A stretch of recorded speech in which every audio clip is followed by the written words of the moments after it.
Misirroota nyalaachuu rabbi mijaha tolchu isaan dabaala duune achi bachi gammachuu teenya rabbiin kadhachuu teessanii aminjaachuun rizqii ilmaan harkaadha ilmaan ilmaa dhungaadha adii nyaadhaa uffadha yaamaa ilmaa ergaadha. Jireenya gantalaachuu nuuf jiradha gammachuun rabbi isiniif haa tolchu. Misirroota nyalaachuu rabbi mijaha tolchu isaan dabaala duune achi bachi gammachuu. Teenya rabbiin kadhachuu teessanii aminjaachuun teessanii aminjaachuun. Barakallahu lakuma ya misirroota gaali hora bulaa milkaawaa min rabbinal jaliili.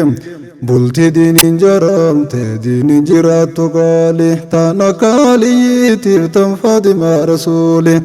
Bultii fakkeenya taatu fiira bollaa fi aali eegi hayaa fi ooyii tan keeysan jirre loollee. Hogguu duraaf dubaattis tarraan godaanne tolli akka walkaata boollee. Hogguu duraaf dubaattis tarraan godaanne tolli akka walkaata boollee. Rabbiin isin tursiise ilmi isin barsiise diin isin qaddamsiise nasri isin garsiise. Isiniif haa bareechuu Faatimaa teessan laachuu jireenya keessa laachuu. Misirroota nyalaachuu rabbi mijaha tolchu isaan dabaala duune achi bachi gammachuu. Teenya rabbiin kadhachuu teessanii aminjaachuun teessanii aminjaachuun. Barakallahu lakuma ya misirroota keenya dabaala keeysan duune xiqqaa guddaan fageenya rabbi isin haa badhaasu bu'aa jiruuf jireenya deebifnee haa ol qabnu sunna rasuula keenya Faatimaa fi Aliyyi barbaada diiniin keenya. Bultii akka isaanii haa godhu rabbiin keenya warra sabriin gaggeessu rakkoo jiruuf jireenya.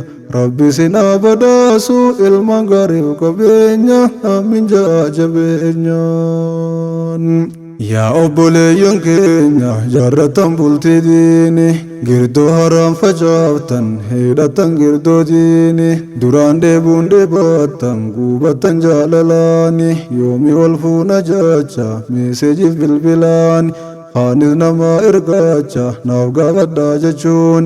Hiraarsanii sin baase arra kunoo rabbiine fidee waliin sin gahe guutuu kunoo rabbiine shukri rabbii jabeessa isin gahe waliin Allahumma jannibna hindi sin jirjiraan zikri sen saaruusa siif dhame nabiyyiin darbadhaatii fageessa akkan senne shaytaani hora bulaa waliini hora bulaa waliini. Misirroota nyalaachuu rabbi mijaha tolchu isaan dabaala duune achi bachi gammachuu. Teenya rabbiin kadhachuu teessanii aminjaachuun teessanii aminjaachuun. Waggaan kun waggaa seenaa haa ta'uti jabaadha kan fuuta wal qabaadha kan fuudhin fuusifadha kan sodaatu sodaatus itti siqaa gorfadha. Fuudhaaf heerumni sunna nabii ta'uu hubadha kottaa fuudhaa jinaa'i maanaa ittiin guuttaadha. Ilmaan diiniif dunyaanii sin caaluttiin harkaadha namni namaan bareeda kophaa ta'uun badiidha fuudhaa waliin jiraadha. Namni namaan bareeda kophaa ta'uun rakkoodha fuudhaa waliin jiraadha. Baga walii sin goode muda siriif najaate tan hiree qooda saati murtiin isaarra taate hayyeeshan jinteeysan haa taatu tan magartuu facaate tan galma geessu baanaan daddararte ashiitte tan aliidhaa fi oolaan dharraa si baatu nyaate tan biyya si duwwaame addunyaallee shafaate.